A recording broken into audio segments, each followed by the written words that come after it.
O próximo vídeo é um ritual de passagem. Eu comento bastante sobre ritos de passagem.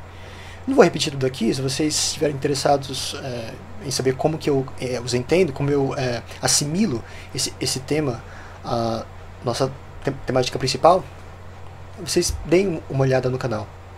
Para mim, os ritos de passagem eles não são mera encenação de uma transição da fase da infância para a fase adulta. Eles de fato transformam o ser, submetem o indivíduo a um processo que é eficaz. Eles de fato produzem um ser humano novo. Não por acaso, muitas vezes a pessoa troca de nome, não por acaso, muitas vezes a pessoa passa a utilizar inclusive um novo idioma, sim.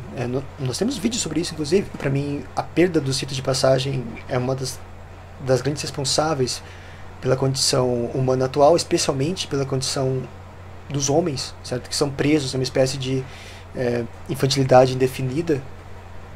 São crianças em corpos de adulto.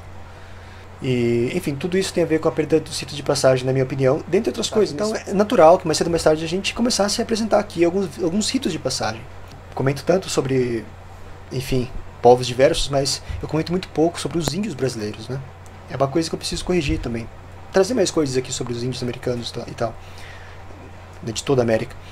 Eu vou trazer hoje aquele famoso rito de passagem das formigas, no qual os indivíduos que vão fazer a transição para a fase dos adultos têm que vestir aquela famosa luva cheia de formigas e eles precisam suportar essa dor para se tornarem homens. Mas eu vou ter que apresentar aqui algumas coisas antes para a gente, como eu disse, aproveitar melhor o documentário, essa matéria. Esse rito é chamado de tucandeira, do povo Sataré Maué. O ritual consiste em vestir uma luva cheia de formigas tucandeiras e resistir por ao menos 15 minutos.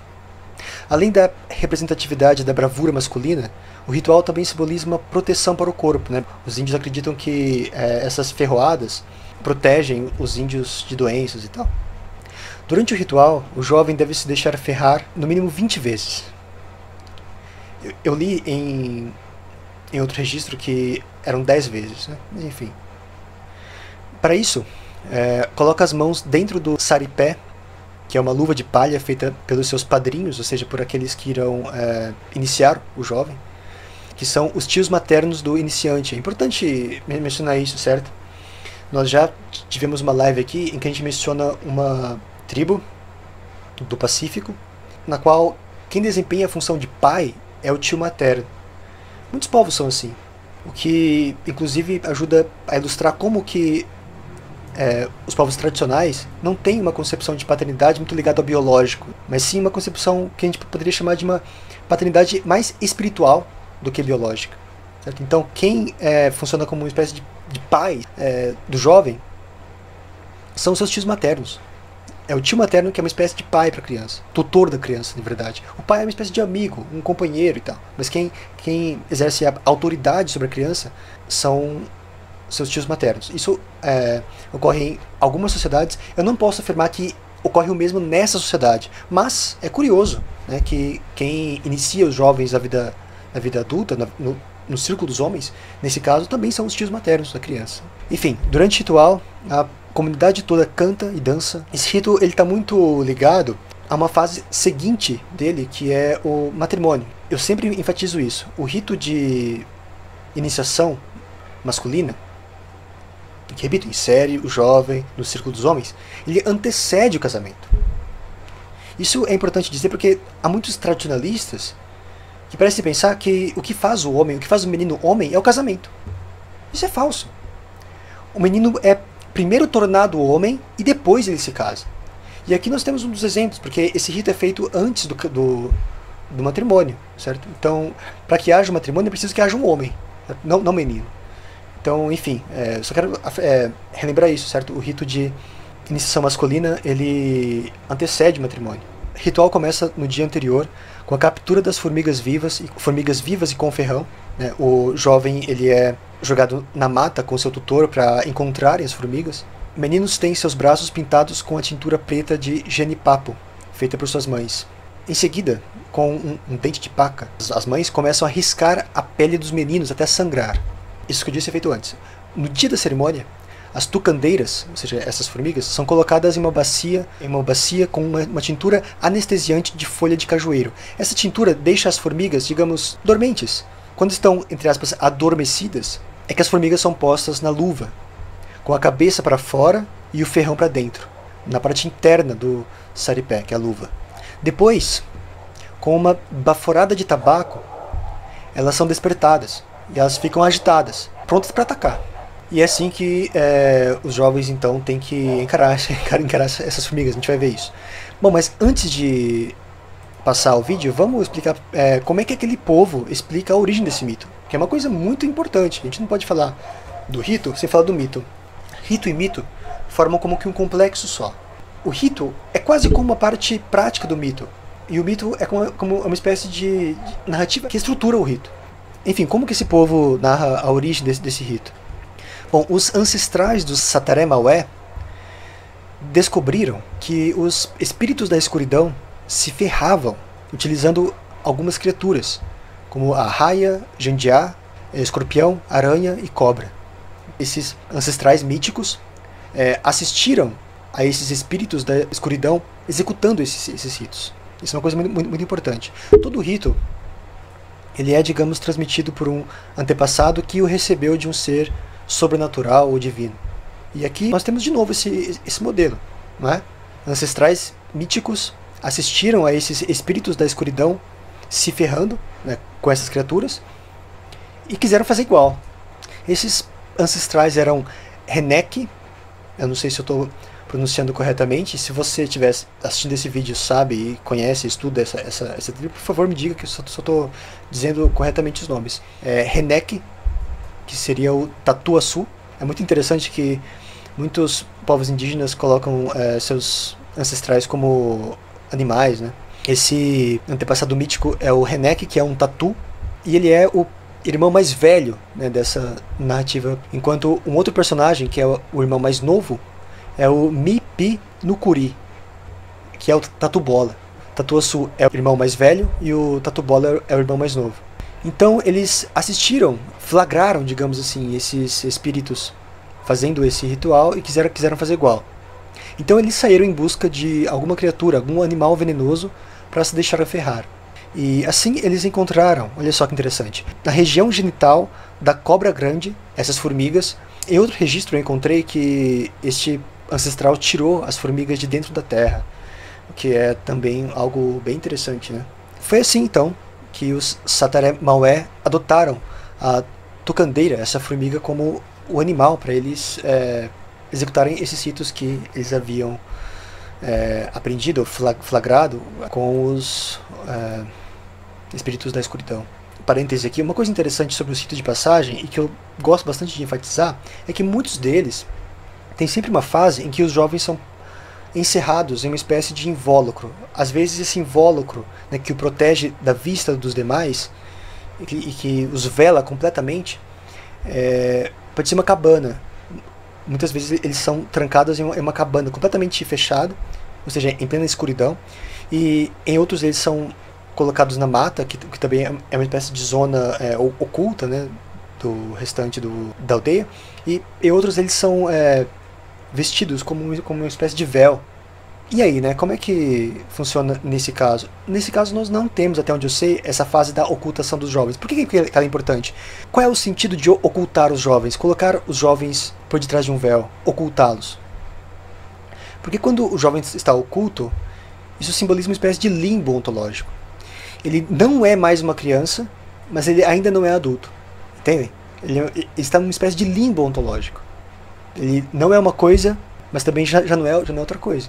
Simboliza justamente que o ser daquele jovem se encontra suspenso. Ele não é ainda algo. Ele não é criança e não é adulto ainda. Como é que fica nesse caso? Bom, eu não achei referências que me dissessem se os jovens passam por essa etapa nesse ritual. Mas, abre aspas, os mais antigos do nosso povo contam que antigamente, na época de nossos antepassados, os primeiros rituais eram muito escondidos. Ninguém conseguia enxergar. Uma coisa interessante. Ou seja, aí também tem essa questão da escuridão, né, da ocultação, do secreto. Ao menos uma referência que eu encontrei aí sobre esse lance de ser escondido e tudo mais. É esse mito, né, que eu contei agora há pouco, que deu origem ao rito da tucandeira. existem cantos, né, que são entoados durante o ritual. Em alguns desses cantos, o Tatuzinho, né, que é o Tatu Bola, que é o personagem, ele aparece desafiando a temida formiga tocandeira, personificada em uma bela mulher, que vem enfeitada de vermelho, cuja cor retrata, nesse contexto, o perigo e a guerra que o Sataré trava com o voraz inseto. Então, em alguns cantos, essas formigas são representadas como sendo uma mulher. Vamos para o rito, vamos assistir isso, certo? Repito, tem mais ou menos uns 6 minutos só. Há mais de 30 milhões de pessoas vivendo na floresta amazônica. Muitos são descendentes dos primeiros colonizadores, seringalistas e comerciantes de escravos. Mas alguns habitantes descendem de pessoas que estão na Amazônia há 10 mil anos.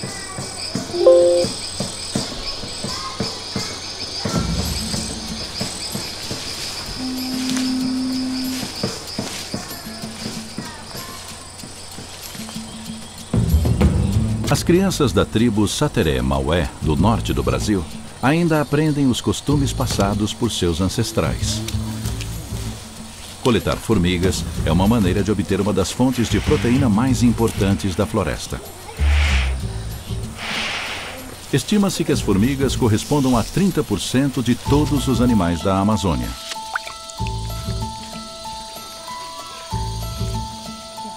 É um hábito ao qual as crianças foram acostumadas.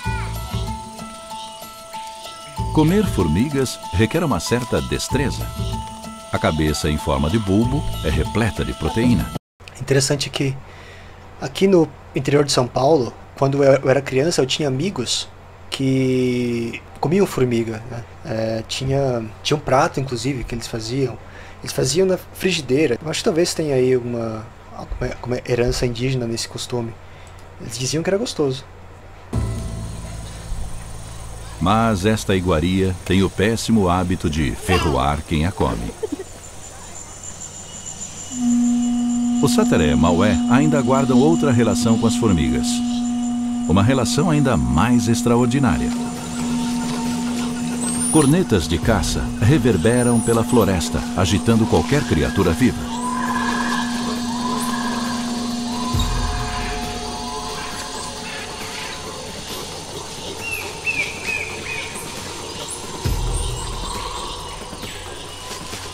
Finalmente, eles encontram o que procuravam. Tocandiras.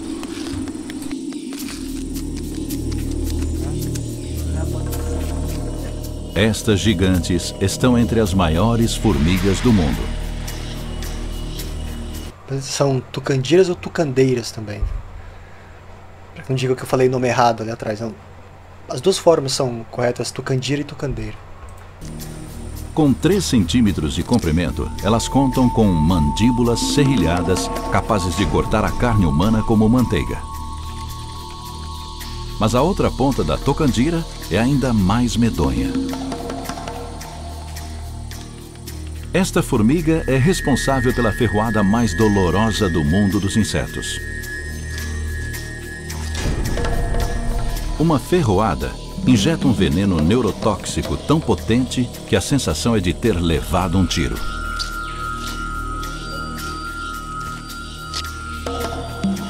As formigas desenvolveram esta arma como um mecanismo de defesa.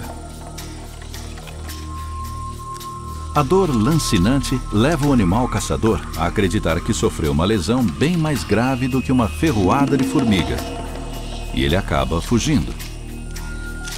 Mas capturar as tocandiras é apenas o começo.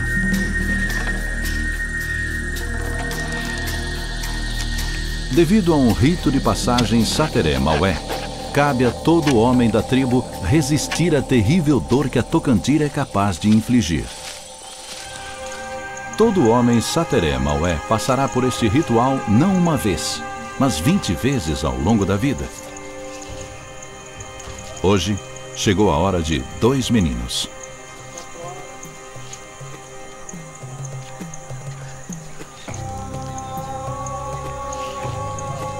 Ambos já passaram por isso.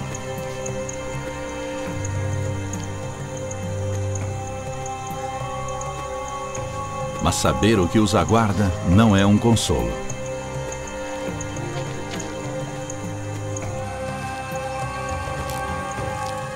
As formigas já saíram do estado de sonolência. A fumaça as agita ainda mais. Elas estão totalmente acordadas e nervosas. Cada menino deve manter a mão dentro da luva por 10 minutos. Cada ferroada é 30 vezes mais dolorosa que a da vespa. E em cada luva há mais de 120 tocandiras.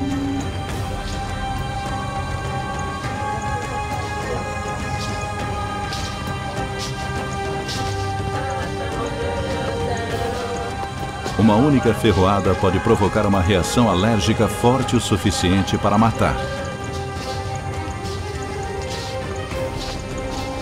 Dançar e cantar ajuda a manter os meninos concentrados. A dor é tão intensa que pode até enganar a mente. Homens relataram o desejo de cortar as mãos para se livrar do sofrimento. Mas eles devem continuar em movimento. Dançar mantém o sangue circulando por todas as veias, o que ajuda a dissipar o veneno. E suar expele as toxinas do corpo. As mãos dos meninos ficam inchadas e paralisadas. A dor espalha-se pelos braços e peito. E dura até 24 horas.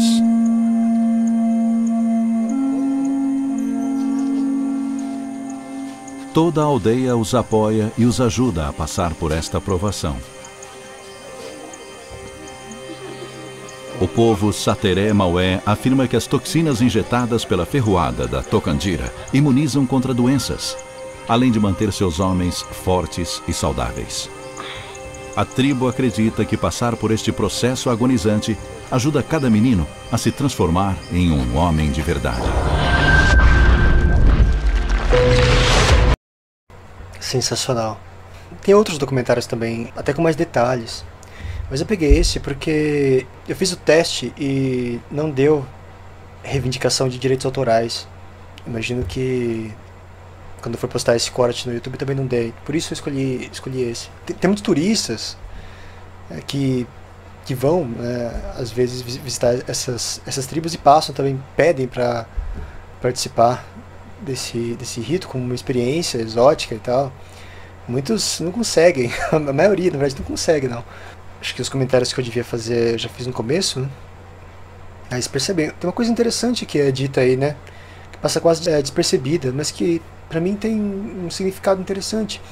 Que é quando ele diz que toda a comunidade ajuda o menino, né? Cara, esses ritos eram um grande empreendimento coletivo, entendeu?